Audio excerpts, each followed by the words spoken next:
अस्सलाम वालेकुम व्यूअर्स, कैसे हैं आप सब। Welcome to my channel. आज हम कुछ पका नहीं है बल्कि ईद उल अज़हा की तैयारी के लिए हम मसाले तैयार करके रख रहे हैं। इसके लिए हम लहसुन अदरक का पेस्ट भी तैयार करेंगे, पपीते का पेस्ट तैयार करेंगे और हरी मिर्चों का पेस्ट। इसके लिए हमने हरी मिर्चें ली हैं, एक 250 ग्राम अदरक लिए है, लहसुन लिए हैं और एक छोटा सा पपीता साइज़ का लिया है। आप चाहें तो इसको बड़े पपीता ले लें, हमने अपने हिसाब से लिया। ये अदरक और लहसुन बराबर बराबर क्वांटिटी में लेंगे और ये हरी मिर्चों की हमने इसकी डंठल तोड़ के इसको भी साफ़ कर लिया, धो लिया। उसको बिल्कुल खुश्क करके बाद पीसेंगे। इसमें नमी मॉइस्चर बिल्कुल भी होना चाहिए, पानी बिल्कुल भी नहीं होना चाहिए, तभी हमारे जो है लंबे अरसे तक सेफ़ रहेंगे। चलिए इसको पीसना शुरू करते हैं और एक एक करके हम मसाले पीसते हैं। सबसे पहले हम लहसुन अदरक को पीसेंगे। ने जो है पपीते को बिल्कुल बारीक स्लाइसेस में कट कर लिए, आपको उसी तरह कट करना है। और अदरक को भी हमने बिल्कुल बारीक स्लाइसेस में कट किया है और इसको हमने हरी मिर्चों को भी धो लिया है। सब चीज़ें बिल्कुल खुश्क हैं। चलिए अब इसको पीसना शुरू करते हैं। पहले हम लहसुन अदरक को पेस्ट तैयार करेंगे। इसके लिए हमने एक बर्तन में लहसुन अदरक का स्पून नमक और मस्टर्ड ऑयल 1/4 कप हमने इसे मस्टर्ड ऑयल शामिल करेंगे। पानी हमें इसे बिल्कुल भी शामिल नहीं करेंगे। 1/4 कप जो है सरसों का तेल शामिल किया था और हाफ टी नमक शामिल किया था। 1 टेबल स्पून हम इसके अंदर सिरका शामिल करेंगे। इससे ये लंबे अरसे के सेफ रहेगा और बिल्कुल भी ख़राब नहीं होगा। इसको किसी भी जार में भर के, एयर टाइट जार में भर के डिफ्यूज़र में रख दीजिए। चलिए अब हम हरी मिर्चों को पीसते हैं। इसमें बिल्कुल नमी नहीं है। इसमें भी हमने हाफ टी स्पून नमक शामिल किया है। 1 टेबल स्पून हम इसमें सिरका शामिल करेंगे और हस्ब ज़रूरत पानी शामिल करेंगे, जितना हमें पीसने में रिक्वायर्ड होगा। ज़्यादा पानी शामिल नहीं करेंगे, जितना हमें पीसने में लगेगा उतना ही पानी शामिल करेंगे। चलिए पीस लेते हैं। ये होगा कि इसका कलर बिल्कुल भी ख़राब नहीं होगा और ये बिल्कुल इसी तरह फ्रेश रहेगा। पानी कम शामिल करेंगे तो ये लंबे अरसे तक महफूज रहेगा। अब इसको भी हम एक बाउल में डालते हैं। चलिए पपीते को पीसते हैं। इसमें हम एक चीज़ का इजाफा करते हैं। इसके अंदर हम चीनी शामिल किए, हमने 1 टीस्पून और 1/4 टीस्पून हम नमक शामिल किया है और 1 टेबल स्पून हम इसमें सिरका शामिल करेंगे। सिरका शामिल करने के बाद हम इसमें हस्ब ज़रूरत पानी शामिल करेंगे। पानी ज़्यादा शामिल नहीं करना, जितना रिक्वायर्ड होगा पीसने के लिए पानी हमें उतना ही शामिल करना है।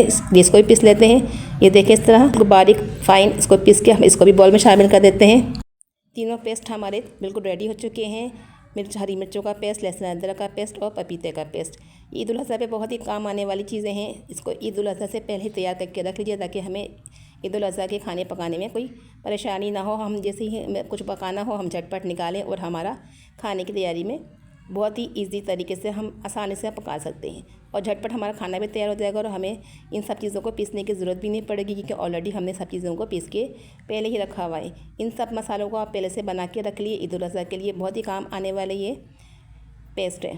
चलिए आप इस रेसिपी को ट्राई कीजिए और अपना फीडबैक दीजिए कि आपको आज हमारी ये जो पेस्ट बनाया है रेसिपी कैसी लगी।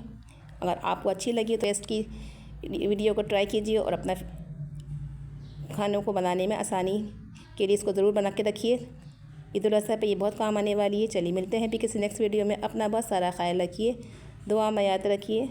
ये देखें हमने कितना इसको इस तरह से गाढ़ा रखा है। इसी तरह से बनाना है, पानी ज़्यादा शामिल नहीं करना।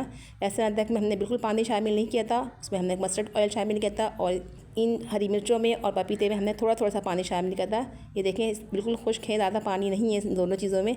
इस पानी कम शामिल करेंगे तो हमारी ये पेस्ट जो है लंबे अरसे तक महफूज रहेंगे। ये देखें बिल्कुल गाढ़ा मिक्स पेस्ट बनाया हमने, बिल्कुल पानी नहीं शामिल किया है। लहसुन अदरक के पेस्ट में और हरी मिर्चों के पेस्ट में थोड़ा सा पानी शामिल किया है और पपीते में भी थोड़ा सा पानी शामिल करके पीसने के लिए ज़रूरी था। चलिए इसको भी किसी भी एयर टाइट जार में भर के आप उसको फ्रीज़ कर दीजिए। जब आपको पकाना तो उसको निकालिए और झटपट अपनी रेसिपी तैयार कीजिए। आप इस रेसिपी को इस तरह से पेस्ट को बना के रखिए और अपना राय का इज़हार कीजिए कि आपको आज की हमारी रेसिपी कैसी लगी। चलिए मिलते हैं भी किसी नेक्स्ट वीडियो में। अपना बहुत सारा ख्याल रखिए। एक प्यार सा कमेंट्स लाजमी कीजिए और लाइक करें हमारे वीडियोज़ को, चैनल को एक लाइक करें प्यारा सा और कमेंट्स करें हमारी वीडियोज़ के बारे में। चलिए मिलते हैं भी किसी नेक्स्ट वीडियो में, किसी और वीडियो में। अल्लाह हाफिज़।